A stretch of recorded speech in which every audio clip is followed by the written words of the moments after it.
In hawker centres and coffee shops all across Singapore, diners telling ST it's good to finally be able to eat out again. Singapore's first quick test centres are up and running for staff of small businesses to do self-swabs for COVID-19. Hello, I'm Olivia Quay. You're watching The Big Story live in the Straits Times newsroom. You can subscribe to our channel so you never miss a single episode. Hey, any plans to dine out for dinner later? Well, if you had eaten out earlier today, you would have noticed that there weren't big crowds at hawker centres and coffee shops when dine-in services resumed for groups of 2. Now, these are scenes from across Singapore. From Tua Chu Kang to Pasir Ris and Tampines, as you can see, people in the queues, but not so much at the tables. Stall holders in Clemency and UT said that while many patrons continue to opt for takeaways, they expect to see more people eating at the hawker centres over the coming days. So that was what it was like at some hawker centres earlier today. How are the restaurants doing on the first day? Well, let's find out more from one restaurant owner, Ricky Ng, from the well-known Blue Lotus restaurants. Welcome to the show, Ricky. So give us a sense, how was the first day of welcoming back your diners? The first day has been slow, I think, despite the fact it's Monday. And we have 2 of our restaurants, one at Sentosa, Blue Lotus. That one, we only open for dinner for weekdays. So tonight, the reservation is still quite promising. However, for Opio and Alexandra, because we are located at the office area, and now it's still compulsory working from home. So our lunch is definitely affected. So now we just based on our regular customer come back and support us. I see. Well, fingers crossed that, of course, food traffic will pick up in the coming days. But you've been preparing for this for a few weeks. And of course, last Friday's confirmation that dining in will be allowed from today. So, as I said, you have been preparing for this eventuality. But were there any unforeseen incidents that you saw today? I guess so far we are quite on track. I mean, despite the fact that we were hoping for 5 person at one table, but however, the announcement was made for 2. So of course we do have cancellation that from a group of 5 they drop down to 2, or they drop into separate groups in different days. And are you finding that your patrons are still opting more for takeaways? Once we open, I think people are more keen to come up to dine at the restaurant. And I guess because they've been locked down for the last 1 month. So I guess that gives them every reason to come out and enjoy the experience. As you guys reopen, Ricky, was there any confusion from the patrons about what's allowed and not allowed?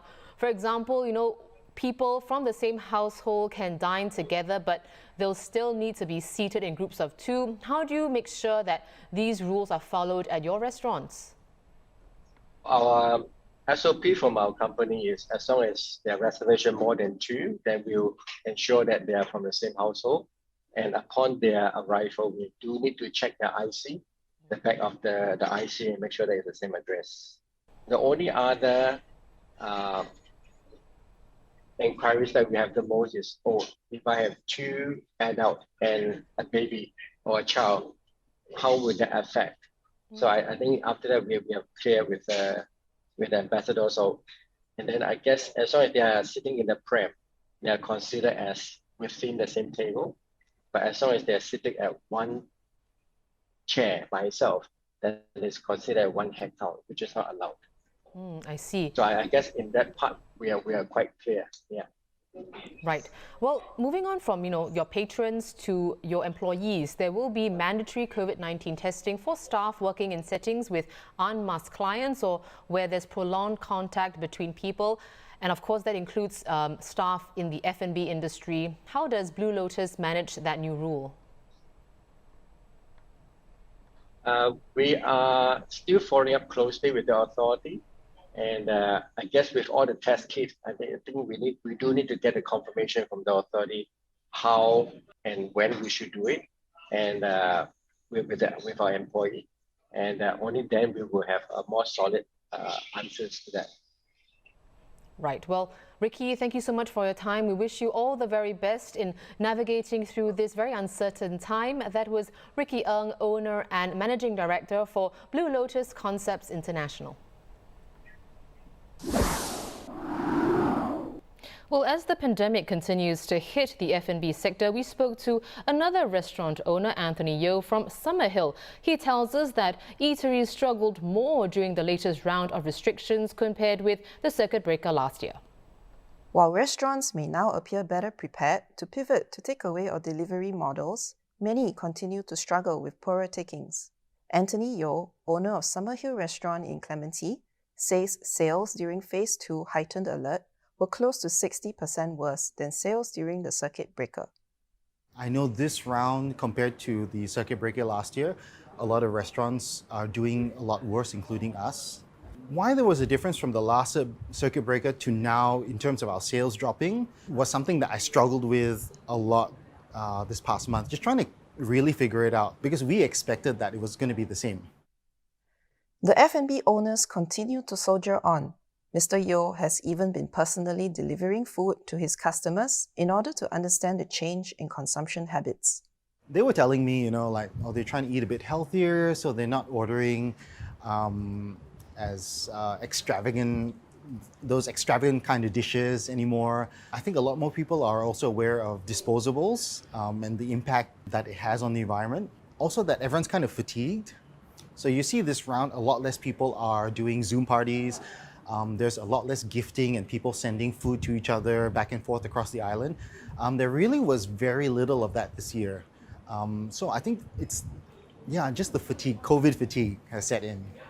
The things that we, take pride in, having a beautifully plated dish, people being able to get the smells, the whole experience, that's what restaurants really are about, is delivering an experience, and you need to be here. But my question now is, can that model, that idea, survive 12 months a year if, say, you've got 2-3 lockdowns a year? That's a quarter of your year basically gone if you're making a loss. How can you survive? How can you thrive like that? Then it's not really a business. It's more like a hobby, a passion, I'm finding it very hard to grow that way, and I think the industry has to and has already slowly started to shift towards newer ways.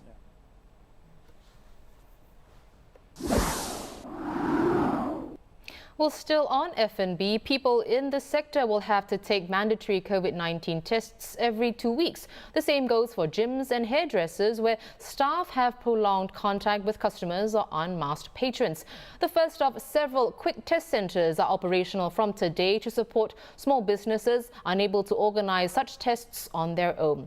Well, 2 former outdoor bus terminals in Tekka and Yishun are the first 2 sites to be opened. This is the one at Yishun, which saw mostly hawkers from the nearby Chongpang Market and Food Centre coming through today after they'd received a message on Friday night. The tests are self-administered and people can't leave before finding out their results. 就是很好咯，政府也给我们寄这种免费的，而且帮我们安排这些，就是很好的一个东西咯，这样子咯。头尾都要半个钟头这样啦，差不多从点名到去做，差不多20到30分钟这样啦。 This is the first time I do by myself. I scared first time doing, but not scared for the COVID. I scared for doing it ourselves. This first time. 就是不会很难，很简单而已，每个人都可以自己做测试的，这个很简单而已。你自己 control 所以不会怎样，不是他们帮你弄，是你自己弄。当然是自己啊，因为自己才有自己的感觉嘛，对。 An update on the COVID-19 case numbers: 16 new cases confirmed today, 3 imported and 13 in the community. 5 of the local cases are currently unlinked, while 5 linked cases were already in quarantine and another 3 were detected through surveillance. More details will be released later tonight. Residents from 7 HDB blocks in REDHILL Lane and REDHILL Close will undergo mandatory COVID-19 testing after viral fragments were found in wastewater samples collected from some blocks. The affected blocks are 81, 82 and 83 Redhill Lane and 87 to 90 Redhill Close. And testing will take place at 2 temporary sites nearby from today until Wednesday. Visitors and those who have come into contact with these residents may also volunteer for testing. Meanwhile, from today, hospital visitors will be allowed to stay longer than 20 minutes only if they first clear an antigen rapid test regardless of their vaccination status. This longer visitation period may be allowed for visitors of patients who are critically ill, birthing or postpartum mothers, and patients who require additional care support.